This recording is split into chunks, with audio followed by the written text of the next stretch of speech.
Join us today as we learn about different people that have overcome different challenges in their lives.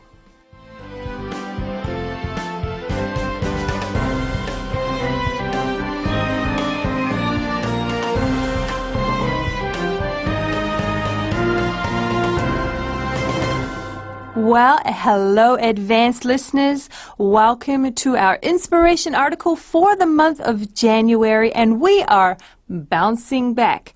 Well, what does that mean? We're about to find out in today's article. We will be looking at different human stories where people have persevered or helped their community, and it's a 3-day article. We have a different story every day of this article, so we're going to be exploring different things. Now, with me on this journey for these next 3 days, I have some wonderful hosts, so I'm going to introduce them to you. To my right, I have the lovely Lois. Hi, Amanda. It's great to be here. And it's great to be sharing in this panel today. I look forward to it because our absolute title is Inspiration. And we hope we inspire all our listeners. That's true. We hope that you're going to be inspired by these stories today. And off to my left, I have Josh. Josh, thanks for coming in. Thank you, Amanda. It's great to be here. And it's also great to be a part of this panel talking about inspiration. I think it's wonderful to be a part of inspiring others to work on their English, but very different aspects of their lives. But I'm also always looking for inspiration myself. Right. So we like to grow through hearing different inspirational stories, right? Exactly. You Definitely. have to have some challenges in your life or some growth or goals. And I find when we do these articles in this category, they really get you thinking a lot more. Right, and we've, over the time that we have done Advance, we've had a lot of different inspirational stories, things we may not have realized could happen to a person or that somebody could overcome that situation and have a breakthrough or have their life become better because of it. So I think it's really good that we are going to spend 3 days looking at different stories because they're very different stories as well.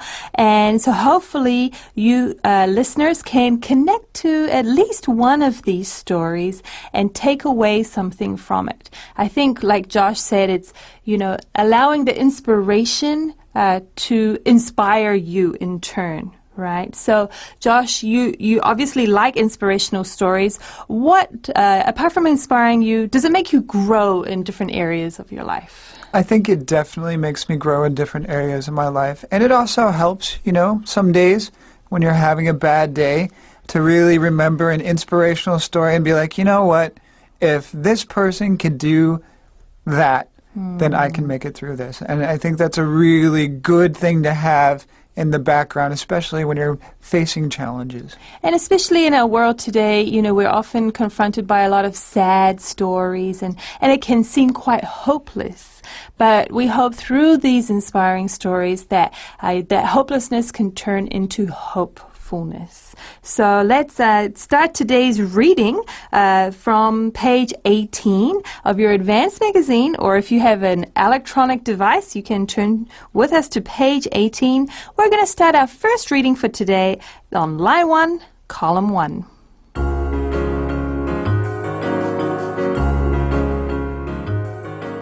Bouncing back. Be inspired by examples of human tenacity and purpose. Man found alive after 66 days at sea had already been mourned by friends. 2 months after Louis Jordan disappeared on a fishing trip off the coast of South Carolina, his family had resolved not to think the unthinkable until he had been gone for at least 4 months. But even they had begun to frame photos of Louis and his boat, hanging them on a wall in his mother's North Carolina home. Then one day, their prayers were answered. Their son, weather-worn and 50 pounds thinner, walked out of a hospital and into his parents' arms after surviving multiple capsizes and months adrift.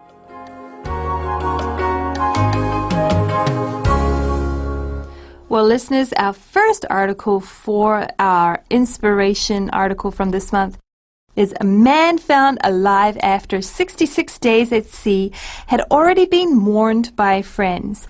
Well, first of all, Lois, I wanted to ask you, what does this word mourn mean?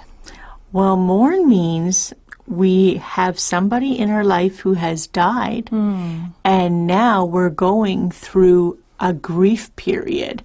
And instead of being kind of happy and joyful around a family, you are actually hopefully feeling the loss they're having, and you're mourning with them. You're sad with them. Right. You're heartbroken with them. Right, it's the emotional feeling of loss. Exactly. Right?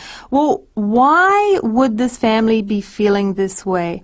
What happened as we entered this paragraph, Josh? Well, as we enter the paragraph here, it looks like Lewis, the main proponent or the protagonist in the story, had disappeared for 2 months off the coast of South Carolina, which usually means that something terrible has happened. Right, now I'm not familiar with South Carolina. Have you been there yourself, Josh? I've only been briefly to South Carolina, so I've done a lot of road tripping in the United States, but unfortunately I've never been to the coast there. Right. It's a place I've gone for vacation with Michael. Is it a nice place? It's very nice. In fact, it's a destination that a lot of Canadians hit, especially Canadians that are on the kind of central to east side of the country. And we like to go to the beaches in South Carolina. And is the water quite rough there? It can be during hurricane season for sure. In fact, we were run out of the place because of an approaching hurricane. I can totally remember it. It was 1989, and if our listeners want to look it up, it was in September, and I believe it was a terrible hurricane, like really devastating. So they do have quite changeable weather in that area. East Coast of the United States, it has almost all the time, especially in the fall and winter. Okay. Well, we see here Lewis, he went off on a fishing trip. He was not seen for 2 months, and his family had resolved not to think the unthinkable. What do we mean when we've resolved something, Josh? Well, when we resolve something, it can mean a few things. So one is that we've decided, right, and we've that's our resolution, as we decided to do something. But it can also mean, like in this case, when we've decided, basically, that that's the only thing that's left over to us, right? And what is the unthinkable? This is a term we've decided to define. Right. It says that the unthinkable is an unthinkable event or situation, so you don't want it to happen. Right. It's maybe we sometimes hear, this is my worst nightmare. Yeah. Okay, good.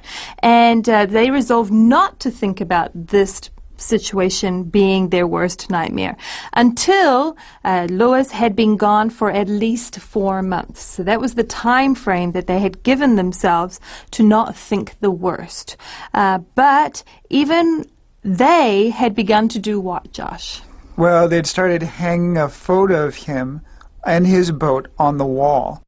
So this is what people would do as a memorial, so that they think that he's already passed, something to remember him by. Right. Okay, so that is what that indication means when they're doing this. They're already hanging his picture on the wall. But what happened, Lois? What happened one day? Well, this is incredible. Then one day, their prayers were answered. Obviously, they were really praying that they would see their son again. He was weather-worn, and he was 50 pounds thinner when he showed up. And he walked out of hospital and into his parents' arms after surviving multiple capsizes and months adrift. What does weather-worn mean? Well, weather-worn, we often hear of that.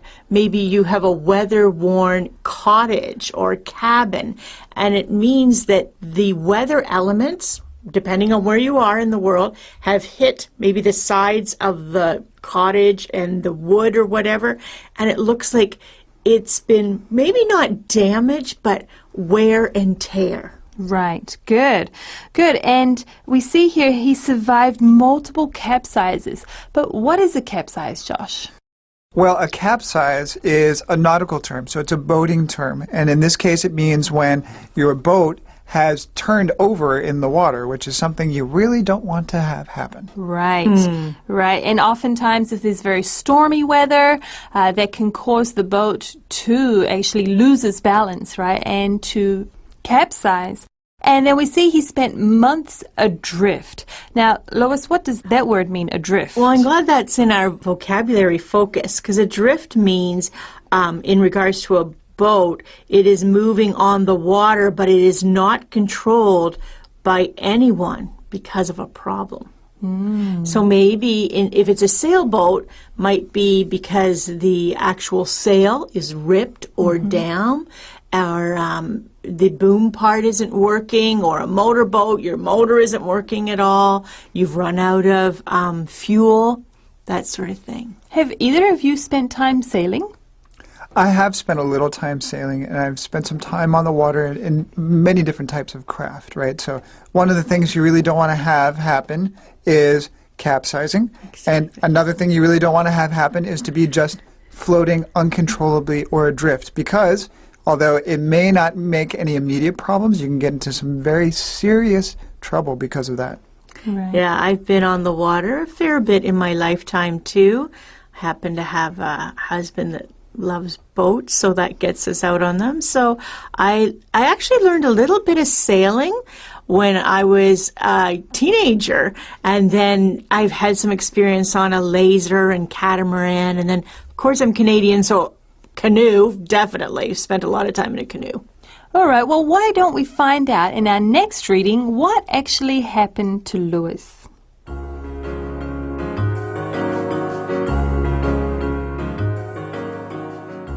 Rescued at sea.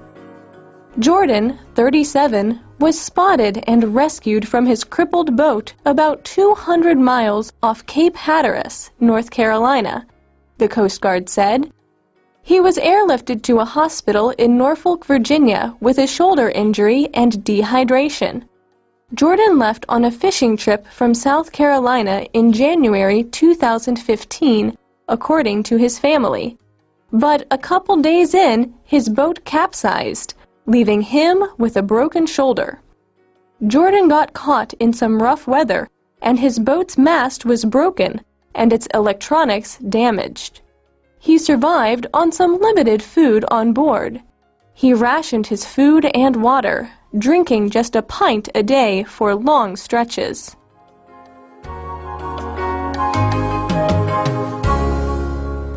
Well, listeners, if you're joining us, we're learning about a man that was found alive after 66 days at sea. And we've learned so far that Lewis Jordan, he disappeared during a fishing trip off the coast of South Carolina. Now, his family did not want to think the unthinkable.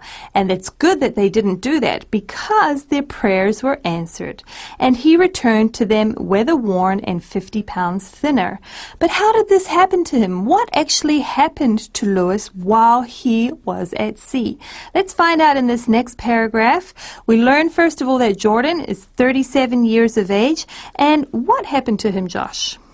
Well, fortunately, he was spotted and rescued from his crippled boat about 200 miles off Cape Hatteras, North Carolina. Well, I think earlier, Lois, you mentioned a few things that can cripple a boat. Could you refresh us with those things? Sure, there's things that can go really wrong with a boat, and one of them is if you're in a sailboat, you can have your actual sail rip or come down, or parts of the boat get damaged, or the boom not be able to move, or actually get a crack or a break in it.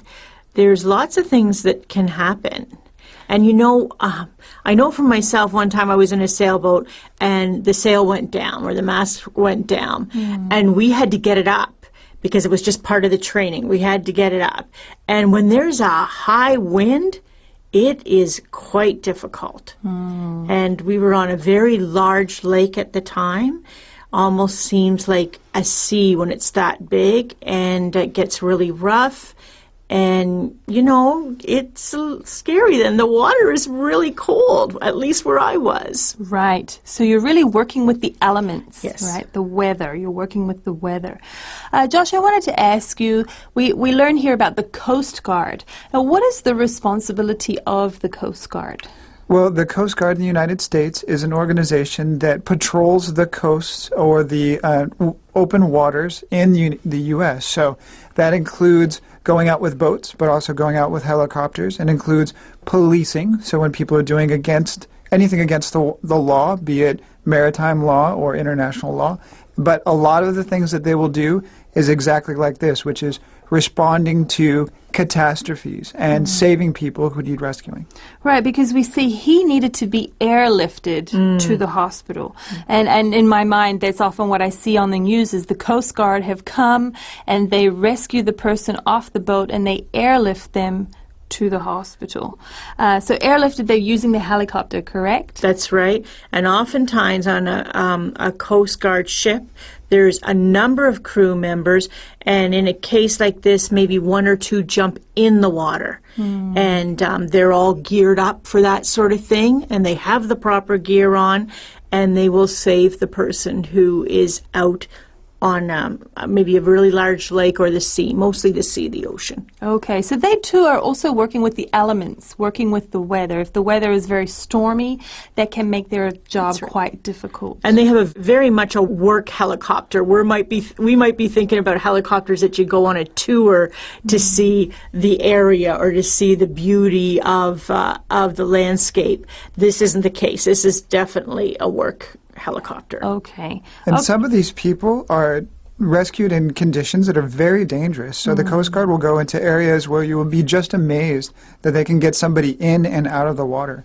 Right, so they really are rescuers, heavy, doing dangerous work. Well, what happened to Lewis? He was injured, right? What happened to him, Lois? Well, we read on line 21 that he had a shoulder injury and dehydration. So dehydration means he didn't have enough fluid in his body. Generally, we think of water first off. And a shoulder injury, it could be very serious. Right. It means he may perhaps not been able to use one of his arms, which would also make it very difficult. Well, we go back a little bit in time to find out the backstory, Josh, to Jordan's trip. Yeah, so the backstory here is that he had left on a fishing trip from South Carolina in January, which is a cold part of the month in that area of the world. Also with a lot of weather, right? So this is a time where you really have to kind of be on your best game. But after a couple days, his boat capsized, turned over again, leaving him with a broken shoulder. Okay, so this is really recapping what we have just been talking about.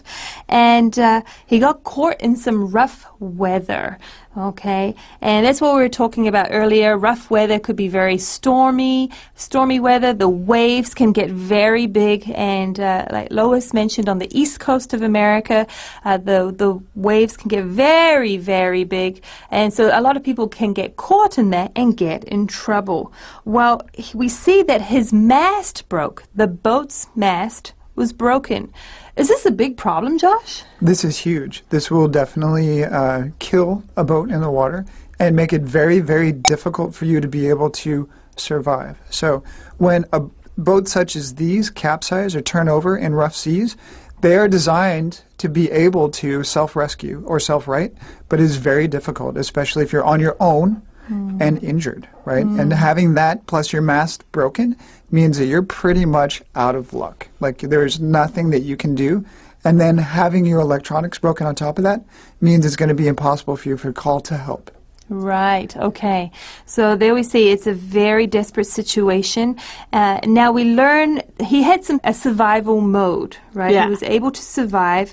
What was he able to survive on? Well, it says he was able to survive on some limited food that he had on board, and he rationed his food and water, drinking just a pint a day for long stretches. And when we see the word rationed, I instantly think of anything I've ever read about the Second World War period, because it's rationing. You just have so much maybe per day and you have to really think about that. And then we see a pint is a measurement. We don't hear that much anymore.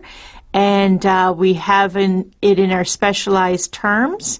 And it's a unit used for measuring liquid.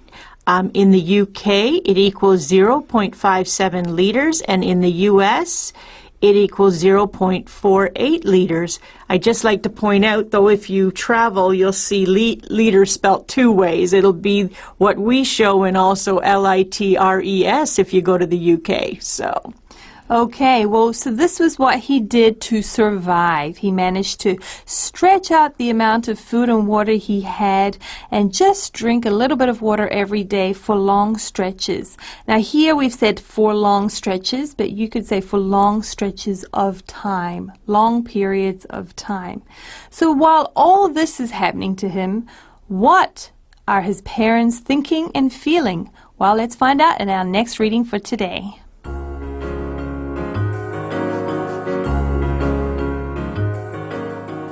Meanwhile, at home, his parents worried. It wasn't uncommon for Jordan to embark on grand adventures and not call his family for days or even weeks. But a few cold winter weeks passed without a word from their son. His family headed up and down the coast, passing out flyers with Jordan's photo. His mother said, "I just need a sign. I need something physical." Glenn Davis, Jordan's stepfather, said. As they sat doing their taxes, they received a text message from Lewis's father. Lewis had been found alive. In the helicopter, Jordan pulled out two of the things that he said had kept him going: the Bible, battered and jacketless, and a blanket that had shielded him from the sun.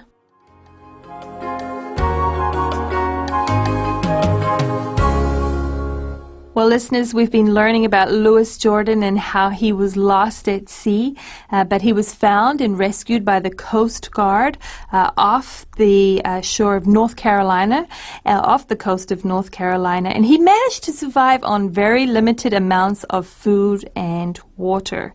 But unfortunately, his boat had capsized a lot. He had a broken mast, his electronics were damaged, but meanwhile, we learn at home his parents worried, although it wasn't uncommon. Now, why wasn't it uncommon, Josh? Well, it wasn't uncommon for him to embark or to take off on grand adventures and not call his family for days or even weeks. So I guess they were pretty used to him just taking off and not saying anything to anyone for weeks at a time. Right. Now, we see here at the very beginning of that sentence, Lois, it wasn't uncommon. Mm-hmm. This is a double negative. Yeah, I kind of like double negatives, Amanda, because I sometimes think they have more impact when you're reading. And when they say this, they mean they're not surprised that he does something like this, or hey, this is just our son, Lewis Jordan. This is what he does. Right. It's actually very common for him to take off, right? Exactly. To go on these grand adventures. What does that word grand here mean, Josh? Well, grand in this particular case means big, like really spectacular. So like a grand staircase is a really big and spectacular staircase. A grand adventure then would be a big and spectacular adventure. Right, not just an adventure, although that might be quite enough for some people. Grand meaning big. And so he wouldn't call his family, but we see a few cold winter weeks passed without a word from their son. What is this phrase, without a word, Lois? Well, they're not getting any messages, any phone calls, any computer contact. So he's kind of gone off the grid. Right, he's disappeared. Right? Yeah. They don't have any communication with him. And so what does his family begin to do, Josh? Well, this was sad for me to see. So they started going up and down the coastline distributing photographs, which basically means that they're looking for his body, right? Or anybody who may have seen something that happened to a stranger because he might have washed up on shore unidentified. Right, so the time away and his lack of communication with them caused them to be concerned about his safety, and so they started looking for him. And in actual fact, they even passed out flyers with his photo on it. That's how desperate they were to look for him. And I was thinking before that they probably contacted any of the hospitals in that area, because that's generally what you do, and the police, because you want to know if anybody has someone meeting that description, right? Right. You want to find any sign that they are alive. In fact, his mother said, I just need a sign. I need something physical. Here, meaning she needs some kind of proof to know whether he is alive or not. And this is according to Jordan's stepfather, Glenn Davis. I can relate to that. I'm a mom. I would say exactly the same thing, because I think as a parent, we never prepare ourselves that our children will go before us ever. And also, it's the whole closure thing we've talked about in advance before. Right. Well, thankfully for them, as they were doing their taxes, which seems very an odd situation. You're doing your taxes, but they received a great text message. Josh, what did they hear? Well, this is a fantastic moment. So obviously they're sitting down, doing something completely unrelated to the concern they have for their child. And then all of a sudden, they get a text message that he had been found alive. Which is great news. And we learn in this next paragraph just a little bit, Jordan, when he spoke with the Coast Guard, what happened in the helicopter with the Coast Guard, Lois? Well, it says that he had two things with him, two things that he had kept. He had his Bible, and it tells us the condition his Bible's in. And it's all battered and jacketless. It doesn't have the cover on it anymore. And a blanket that had shielded him from the sun. Right. So because his boat is capsized, he would only have been able to sit on the bottom, which is now on the top, which would not have protected him at all from the sun. So this blanket was able to do that. In actual fact, it says in the paragraph, he said that these things had kept him going. Josh, what does it mean when something keeps you going? Well, when something keeps you going, it means even though there are reasons to not continue, to stop, that there are things that give you reasons to keep putting one foot forward and keep trying in order to obtain your goal, which in this case was surviving. Right. And so we need to finish there for today, but listeners, I would love to hear from you. What has kept you going? And we would love to hear your feedback. You can send that to us through our email or through our Facebook. And unfortunately, we need to finish for today, but we hope that you can join us tomorrow for another inspiring article. Up till now, this is Amanda, Lois, and Josh saying goodbye. Goodbye.